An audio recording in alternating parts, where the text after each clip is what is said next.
അപ്പോൾ കാർപ്പൻ്റർ സെക്ഷനിലെ ടൂൾസിനെ കുറിച്ചെല്ലാം നിങ്ങൾ പരിചയപ്പെട്ടു കഴിഞ്ഞു. ഇനി നമുക്ക് കാർപ്പൻ്റർ സെക്ഷനിൽ വർക്കുകൾ എങ്ങനെ മുന്നോട്ട് കൊണ്ടുപോകുന്നതിനെക്കുറിച്ച് നമുക്കൊന്ന് പരിചയപ്പെടാം. ആദ്യമായിട്ട് നമ്മൾ പ്ലേനിങ് പ്രാക്ടീസാണ് തുടങ്ങാൻ പോകുന്നത്. പ്ലേനിങ് പ്രാക്ടീസിൽ നമുക്ക് ആസ് പെർ ഡ്രോയിങ് ഉണ്ടാവും. ആ ഡ്രോയിങ് പ്രകാരമാണ് നമ്മൾ ചെയ്യേണ്ടത്. അത് ഒരു അളവ് നമുക്ക് തന്നിട്ടുണ്ട്. എത്രയാണ് അളവ്? 210 ലെങ്ത്തും വിഡ്ത്ത് 44 സെൻറ്റിമീറ്റർ, തിക്നെസ് 24 സെൻറ്റിമീറ്റർ. അപ്പോൾ അതിലും അല്പം കൂടി 2-3 mm വലിപ്പമുള്ള ഒരു പീസ് കട്ട് ചെയ്തിട്ട് നമുക്കിത് പ്ലെയിൻ ചെയ്ത് സൈസാക്കുമ്പോൾ അല്പം കൂടി കുറയുമല്ലോ. അപ്പോൾ അതും കൂടി കണക്കിലെടുത്ത് അല്പം കൂടി വലിപ്പമുള്ള ഒരു പീസ് എടുത്ത് നമ്മൾ ആ സൈസിൽ മുറിച്ചെടുക്കും. അതുപോലുള്ള ഒരു ഉടൻ പീസിൽ നമ്മൾ 210 മാർക്ക് ചെയ്യണം. 210 ഡ്രോയിങ് പ്രകാരമുള്ള അളവ് മാർക്ക് ചെയ്യുന്നത്. അതിനുശേഷം ട്രൈസ്കോർ ഉപയോഗിച്ച് അത് വരയ്ക്കുക. വരയ്ക്കുമ്പോൾ രണ്ട് ആംഗിൾ കറക്റ്റ് കിട്ടാൻ വേണ്ടി നമ്മൾ 2 സൈഡ് വരയ്ക്കും. ട്രൈസ്കോർ വെക്കുമ്പോൾ ശ്രദ്ധിക്കേണ്ട ഒരു കാര്യം, ഇത് ഈ സർഫസിൽ വളരെ ചേർത്ത് വെക്കണം.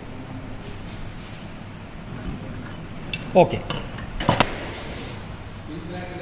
മാർക്ക് ചെയ്ത് കഴിഞ്ഞു. ഇനി നമ്മൾ ഇത് ഹാൻഡ് സോ ഉപയോഗിച്ച് കട്ട് ചെയ്യാൻ പോകണം. കട്ട് ചെയ്യുമ്പോൾ നമ്മൾ ആ മാർക്കിങ്ങിൻ്റെ ഒരു mm വിട്ടിട്ട് ഉള്ള ഗ്യാപ്പിൽ അത് കട്ടിങ് തുടങ്ങും. സ്ട്രെയിറ്റ് ആയിട്ട് കട്ട് ചെയ്യണം.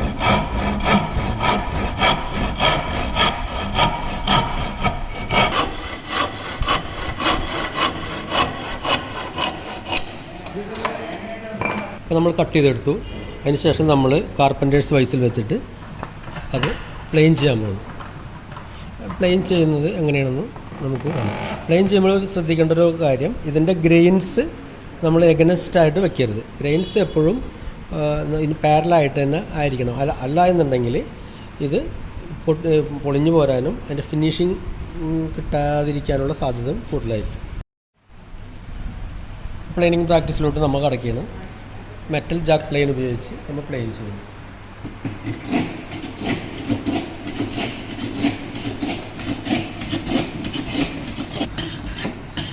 ഫിനിഷ് ആയിട്ടുണ്ടെങ്കിൽ അത് ചെക്ക് ചെയ്ത് നോക്കണം കറക്റ്റായത് അറിയാനായിട്ട്. നാം സ്റ്റീൽ റോൾ ഉപയോഗിച്ച് അതിൻ്റെ ലെവൽ ചെക്ക് ചെയ്യുക.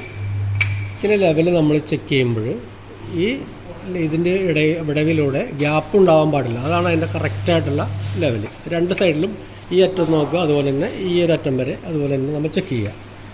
ഇത് ക്ലിയർ ആയിക്കഴിഞ്ഞാൽ നമ്മളവിടെ വർക്ക് ഫിനിഷായി എന്നുള്ള അറിയിക്കുന്നതിന് വേണ്ടി ഒന്ന് മാർക്ക് ചെയ്തിടുക. ഓക്കെ, അതിനുശേഷം അടുത്ത സൈഡ് നമ്മൾ പ്ലെയിൻ ചെയ്യണം. പ്ലെയിൻ ചെയ്യുമ്പോൾ ഇതിന് ഈ ആംഗിൾ 90 ഡിഗ്രി ആക്കുക എന്നുള്ളതാണ്. ഈ ആംഗിൾ കറക്റ്റ് ചെയ്യുക.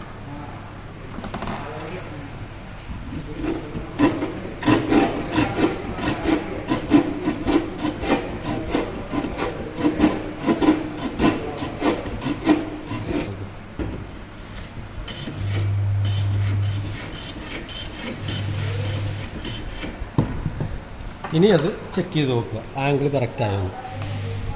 ഓക്കെ, ഇപ്പോൾ കറക്റ്റായിട്ട് വന്നിട്ടുണ്ട് ആംഗിൾ.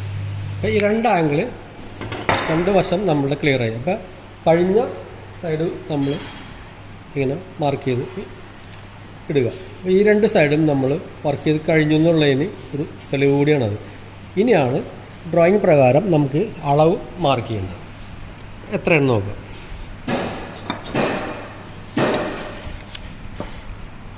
ഇതിൻ്റെ വിഡ്ത്ത് 44 mm ആണ്.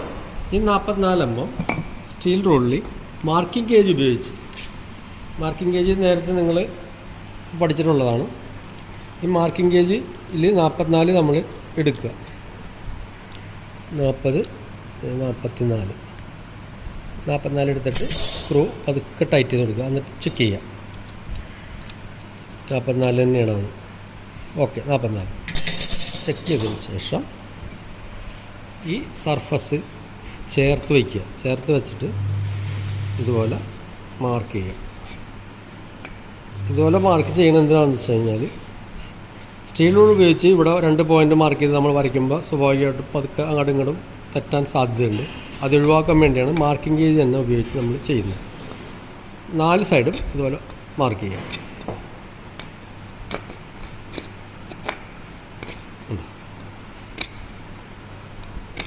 ഇത് 4 സൈഡും മാർക്ക് ചെയ്തു. ഈ പോർഷനാണ് നമുക്ക് പ്ലെയിൻ ചെയ്ത് കളയേണ്ടത്. ഓക്കെ,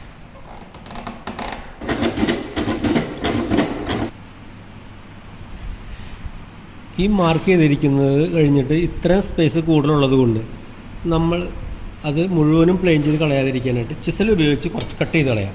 അതെങ്ങനെയാണെന്ന് ശ്രദ്ധിച്ചു. മാലറ്റും ഫർമർ ചിസൽ ഉപയോഗിച്ചാണ് നമ്മൾ ചെയ്യുന്നത്. ആദ്യം ഇതിങ്ങനെ പതുക്കെ കട്ട് ചെയ്ത് കൊടുക്കുക, ഓരോ ചെറിയ ചെറിയ പീസുകളായിട്ട്. ഇത് പൊളിഞ്ഞു പോകാതിരിക്കാൻ വേണ്ടിയാണ് നമ്മൾ അങ്ങനെ ചെയ്യുന്നത്. എന്നിട്ട് മുഴുവനായിട്ട് കട്ട് ചെയ്യാതെ പകുതി കട്ട് ചെയ്ത് കൊടുക്കുക.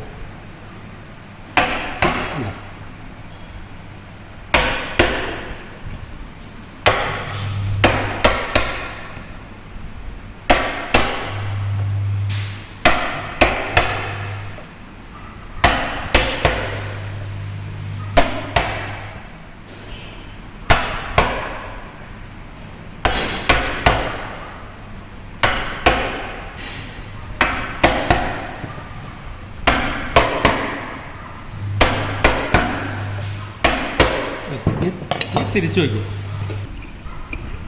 ബസ്സിലായിട്ട് കട്ട് ചെയ്ത് നിർത്തുക, ഒളിഞ്ഞു പോകരുത്.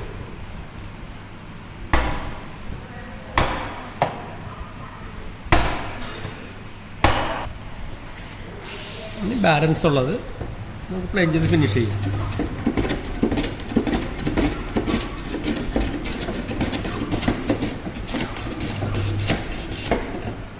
ഫിനിഷ് ചെയ്യുമ്പോൾ ശ്രദ്ധിക്കേണ്ടത് യാതൊരു കാരണവശാലും ആ ലൈൻ വിട്ട് പോകരുത്. അതെപ്പോഴും നമ്മൾ ശ്രദ്ധിക്കണം.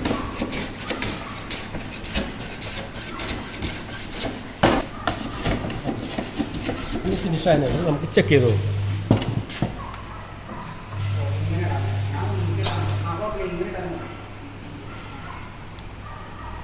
നാൽപ്പത്തിനാല്, 2 വശം നോക്കുക. 44. ഓക്കെ, ഇതിൻ്റെ ആംഗിൾ കറക്റ്റാണോ നോക്കുക. ഓക്കെ, ഇതുപോലെ ആംഗിൾ 90 ഡിഗ്രി വരണം. അപ്പോൾ ഈ ഒരു പോർഷന് ഫിനിഷായി. ഇനി ഇതിൻ്റെ തിക്നെസ് ആണ് നമുക്ക് മാർക്ക് ചെയ്യേണ്ടത്. ഓക്കെ, അത് മാർക്ക് ചെയ്യാം. തിക്നെസ് എത്രയാണ് നോക്കുക. തിക്നെസ് എത്രയാണ്? 24. 24 നമുക്ക് ഇതിൽ മാർക്ക് ചെയ്യാം. 24 കറക്റ്റായിട്ട് മാർക്കിംഗ് ഗേജിൽ എടുത്തിട്ട് ആ സ്ക്രൂ പതുക്കെ ഒന്ന് ടൈറ്റ് ചെയ്യുക. അതിന് ശേഷം രണ്ടാമത് 24 തന്നെയാണെന്ന് ചെക്ക് ചെയ്യണം. 24 വ്യത്യാസം വരാം, അത് കറക്റ്റ് ചെയ്യുക. ഓക്കെ അല്ലേ? ടൈറ്റ് ചെയ്തിട്ട് ഈ തിക്നെസ്സാണ് നമുക്കിനി റിമൂവ് ചെയ്യേണ്ടത്. അപ്പോൾ ഈ സർഫസിൽ വെച്ചിട്ട് 24 മാർക്ക് ചെയ്യാം.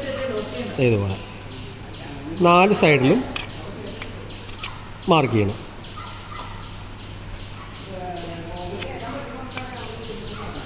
ഓക്കെ, മാർക്ക് ചെയ്തു.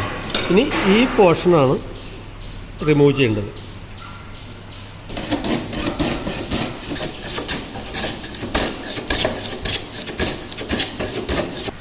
ഇനി ഇതിൻ്റെ ലാസ്റ്റ് സ്റ്റേജാണ് നമ്മൾ ഫിനിഷിങ് വർക്കാണ്. അപ്പോൾ ഇത് സ്മൂത്തിങ് ബ്ലേഡ് ഉപയോഗിച്ച് നമ്മൾ ഫിനിഷ് ചെയ്യും.